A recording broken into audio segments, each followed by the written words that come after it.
Why do so few people trust Klaus Schwab and World Economic Forum? Like, why is it that they're in every single conversation of people? These guys want to control you. They want to make decisions for you. They want you to eat insects. There's no way they said you got to eat insects. They would never say such a thing. They would never say you shouldn't eat meat or, U.S. will no longer be a superpower. Why would they say such a thing? U.S. pays into World Economic Forum. So we decided to investigate it. We realized this man, Klaus Schwab, is actually a modern day Nostradamus. He knows how to predict crisis from happening. He's got that kind of gift. We'll talk about that. We'll talk about how much money they've raised, their expenses on an annual basis. You'll see who was invited to be a young global leader. 3 names. Wait till you see what Tulsi, Musk, and Vivek said to World Economic Forum. We'll cover that as well, and a bunch of other things. Having said that, stay tuned. We're going to study World Economic Forum and Klaus Schwab in this episode. So give it a thumbs up and subscribe to the channel if you get value out of this video. Let's get right into it. So Klaus Schwab founded World Economic Forum in 1971 as a not-for-profit foundation. It is headquartered in Geneva, Switzerland. It was originally called the European Management Forum, and initially his focus was in the meetings on how European firms could catch up with the U.S. management practices. This is their mission statement. Engage business, political, academic, and other leaders of society to shape global, regional, and industry agendas. Mission is committed to improve the state of the world. So far, sounds pretty good. They made a prediction on what they think is going to happen in 2030, 8 of them, which I think it's important for you to know. Here's some of the predictions. Number 1, you'll own nothing and you'll be happy. By the way, this is from their website. This is a video they produced. Number 2, the U.S. won't be the world's leading superpower. Instead, a handful of countries will dominate. Number 3, you won't die waiting for an organ donor. Instead, we won't transplant organs. We'll print new ones. Very interesting. Number 4, you'll eat much less meat. If you like meat, you're kind of screwed here. Number 5, 1 billion people will be displaced by climate change. We'll have to do a better job at welcoming and integrating refugees. Sounds very noble, but who knows what that means? If the world's only going to be ran by 5 countries, there's not a superpower. So can they just choose to say this 10 million will be moving to your state? This 8 million is going here. They get to choose that if that's what integration means. Number 6, polluters will have to pay to emit carbon dioxide. There will be a global price on carbon. This will help make fossil fuels history. Number 7, you could be preparing to go to Mars. Oh my God, can you imagine how they're trying to sell the people around the world? Scientists will have worked out how to keep you healthy in space. Science will work out how to keep you healthy in space. The start of a journey to find alien life. Number 8, Western values will have been tested to the breaking point. Checks and balances that underpin our democracies must not be forgotten. How do you feel right now? Are you like watching this saying, there's no way this is true? Let me go Google this myself. Go ahead and do it. Pause the video, check it for yourself, and then come back and you'll see this is what they're telling you. If they're selling you a dream, man, this is awesome. I can't wait to live this life. Well, then follow whatever they're telling you. But if this is a nightmare type of a situation coming from their mouth to you, you may want to investigate these guys before we see them as experts and honorable leaders that we subscribe to whatever they tell us to do. Now, here's their objectives. I'm going to read to you from their website. Stay tuned. Let me just read it to you. It's not going to sound real, but let me read it to you. Globalism, net zero, reimagining capitalism. This is being said by people who have never ran a business before. Klaus Schwab is not a businessman. He pays himself $1 million a year, but he's not a businessman. He's hurting small businesses like you and I who run businesses. He's not a fan of you. He wants to control you because he thinks he knows what's best for you. Slowing population growth. They're not saying depopulation. It's more like saying slowing population growth. It's a little bit more gentle. And Yuval Harari, who is their number 2 guy at World Economic Forum, said the following about you. Humans are now hackable animals. Are you a hackable animal? That's what the number 2 guy at World Economic Forum thinks about you and me. How do you feel about that? Isn't this exciting? Like we're learning about an organization that you're just excited about, right? So how does this thing operate? What do they do? This organization meets annually in Davos, Switzerland. It convenes regional summits, industry summits, and other events around the world. Their revenue streams is funded through world's most significant business entities who join the forum as members and partners in order to participate. Approximately 1,000 corporations hold memberships in World Economic Forum, including Google, Apple, Microsoft, Amazon, and many others, which we'll take a look at. Members membership and partnership fees varies from $60,000 annually to $595,000 annually, according to Bloomberg. And in 2022, there were approximately 2,000 delegates, including Al Gore, John Kerry, Christine Lagarde, Jen Stoltenberg, Ursula von der Leyen, Henry Kissinger, George Soros, and many other high-profile names. You may be curious about the financial statement, what kind of money they're making, what kind of money they're paying out. This is what it looks like. In the last 6 years, in 2017, they had total expenses of $278 million, of which they paid $108 million to staff and $170 million to office and activity, and that led all the way down to today, 2022, $383 million in expenses, $130 million to staff, $252 million to office and activity. 383, it's a good number, what they're spending every year, and they're able to get a lot of money from a lot of big names. I'll read you some of the companies right now, but you may ask, why are companies partnering with World Economic Forum? Here's what McKinsey said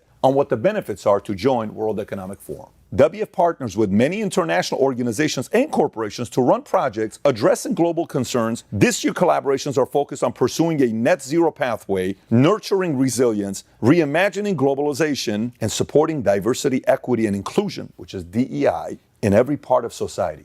Do you see some touches of ESG in there? I kind of read that. The DEI equals ESG, CEI, Corporate Equity Index score, all that stuff. That's kind of what you're hearing from one of the biggest consulting firms in the world, McKinsey. Now, if you're wondering what other companies are part of, let's read through some of the lists here that you may know. Accenture, AIG, Alibaba, Allianz, Amazon, Bain & Company, Bank of America, Barclays, Bill and Melinda Gates Foundation, BlackRock, Boston Consulting Group, BP, Bridgewater Associates, Chevron, Cisco, Citi, the Coca-Cola Company, Dell Technologies, Deloitte, Deutsche Bank, DHL Group, EY, which is Ernst & Young, Goldman Sachs, Google, Hewlett-Packard, HP, HSBC, Huawei, IBM, Intel, Johnson & Johnson, JP Morgan & Chase, KPMG, Lazard, MasterCard, McKinsey & Company, Meta, Microsoft, Mitsubishi, Morgan Stanley, Nestle, Open Society Foundation, George Soros, Palantir, PayPal, PepsiCo, Pfizer, PwC, Procter & Gamble, Qualcomm, Royal Philips, Salesforce, Sequoia Capital, Siemens, Sony, S&P Global, Swiss Re, Uber Technologies, UBS, Verizon, Visa, Volkswagen, Volvo, Zurich Insurance Group. See how many different industries, massive companies, multi-billion dollar behemoth companies are members and they're coming together? What's the whole purpose of this? It's a globalism to control what the smaller people don't get to do. They make the decision that's best for you. Kind of gets you thinking a little bit, right? Makes you want to be a little bit skeptical. But let's go a little bit deeper. What are some of the initiatives? The first one, which is kind of interesting. Remember earlier I said Nostradamus? Check this out. The Great Reset. You want to know what book Klaus Schwab wrote and when? Here's a question for you. I'm right now about to launch my business book that's going to come out here soon called Choose Your Enemies Wisely. Do you know how long we've been working on this book? A little over 2 years. How long do you think it takes to write your book, publish it, release it to people? Even if you're fast, what would you say? A year? 18 months? Maybe you're super fast, it's what? 6 months. Watch the book this guy wrote. The book's title is COVID-19, The Great Reset, written by Klaus Schwab. Ready for the release date? July 2020. Do you know when COVID shut down America and it was a mess, NHL, NBA, all that stuff? Mid-March. You either wrote the book, published the book, drafted the book, printed the book in 3-4 months, or you kind of timed it very well. How did you know? See what I'm saying? Kind of makes you think, don't it? Am I the only crazy one, or are you kind of processing that as well? So when people say the timing's a little off, you got to give those people a little bit of credibility for questioning the timing. What a perfect timing of a book. Watch how he speaks when he's talking about this great reset. You ready? Tell me if this sounds like a welcoming language. Just tell me, you know how people talk to you, welcoming language? Tell me what this sounds like. Every country from the United States to China must participate. Not shall, not ought to, must participate in every industry, from oil and gas to tech, must be transformed. In short, we need a great reset of capitalism. Who are you to know what we need from a man who's never ran a business before? All you do is raise money, getting Europe to compete against US because US was your enemy. Somehow you fooled US to come and join WF. Now we must do what you want us to do. Since when does the world run this way? But wait for this. Famous line. You'll own nothing and be happy. Do you own anything? Are you happy? Do you live in a house you own? Is this your phone? Are you wearing the clothes you own? Do you like owning stuff that's yours, that you worked hard for? Well, according to him, you ain't gonna own none of that stuff, but you're still gonna be very happy. Number 2 is another book that he wrote. He called it The Fourth Industrial Revolution. In this book, he describes the convergence of digital, biological, and physical innovations. It encompasses advances such as artificial intelligence, robotics, the Internet of Things, autonomous vehicles, predictive healthcare, and digital identities, focused on societal implications of these rapid technological changes. And the 4 revolutions he talks about is the first one is 1784, steam, water, mechanical production equipment, 1870 is the second one, division of labor, electricity, and mass production, 1969, electronics, IT, automated production, and cyber physical systems. And the third one, stakeholder capitalism, which is one of his favorites, by the way. Stakeholder capitalism is a system which corporations are oriented to serve the interests of all their stakeholders. Sounds noble, okay? Among the key stakeholders are customers, suppliers, employees, shareholders, and local communities. Again, sounds noble if it's by choice, not by force. Under this system, a company's purpose is to create long-term value and not to maximize profits and enhance shareholder value at the cost of other stakeholders. This is how companies go out of business. And last but not least, World Economic Forum has been a proponent of this model, emphasizing a move away from the short-term shareholder value to long-term sustainable growth and responsibility. Once again, if he knew how to do this, why didn't you start your own company and do this yourself? Why force others to do something that you've never done before? You've never started a company. These are valid questions to ask, which I would love to meet Klaus Schwab and do an interview with him, to ask these respectful questions that many others have for someone like Klaus. And number 4 is Young Global Leaders Program, which he launched in 2004. It seeks to identify and nurture the next generation of leaders, recognizes individuals under 40 for their professional accomplishments, commitment to society, and potential to contribute to shaping the future. 1,400 members, alumni of 120 nationalities, includes civic and business innovators, entrepreneurs, technology pioneers, educators, activists, artists, journalists, and many more. This list includes, and I'm going to read some more names for you. Are you ready? Putin's one, Trudeau's another one, Merkel, Macron, Newsom, Yarden,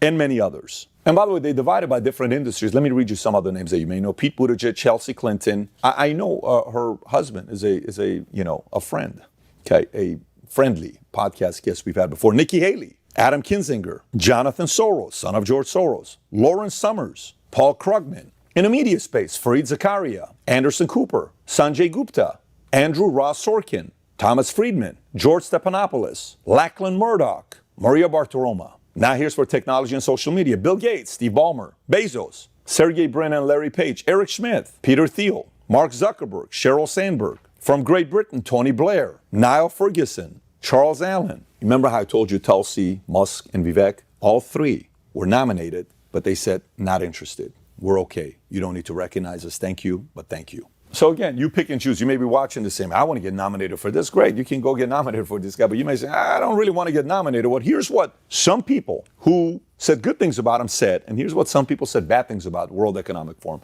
Let me read both of them to you. Number 1, Al Gore, boiling the oceans, creating these atmospheric rivers and the rain bombs and sucking the moisture out of the land and creating the droughts and melting the ice and raising the sea level and causing these waves of climate refugees. It's kind of like, is that an encouraging message? If you listen to this, you almost want to go to space to leave Earth. Don't just like, end of the world here. And that's positive to say good things about World Economic Forum. But let me give you some of the other side. Here's what Ron DeSantis said. The elites in the Davos World Economic Forum want to run everything and turn everybody else on the planet into a serf or peasant. Tucker said the World Economic Forum seems to exist to destroy national economies. Musk rips World Economic Forum, unelected world government. And I'll read this one to you for somebody from the Labour Party, Swiss Labour Party, liberal, left, progressive, like an Antifa of Swiss. Here's what Alexander Anlin had to say about this. The main yearly meeting of CEOs of transnational corporations and bourgeoisie politicians from leading capitalist countries who discuss without any democratic legitimacy nor any control from the people questions that concern everyone. The countries of the global south have nothing to say about decisions that will harm them. This kind of forum shows the fundamentally anti-democratic, oligarchic nature of our system. The protection of the environment is also a major discussion in World Economic Forum. However,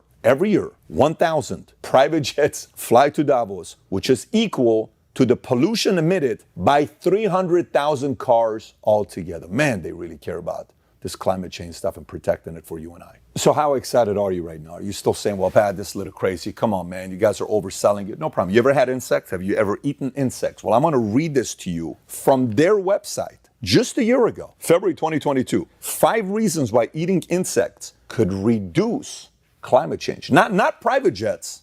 Not private jets. Even Mario's laughing. Insects could reduce climate change. Number 1, edible insects can produce equivalent amounts of quality protein when compared to animals. How awesome is that? Insects require less care and upkeep than livestock. Number 3, we're actually running out of protein. Number 4, insects are part of virtuous eco-cycle. Why don't you be virtuous and eat more insects?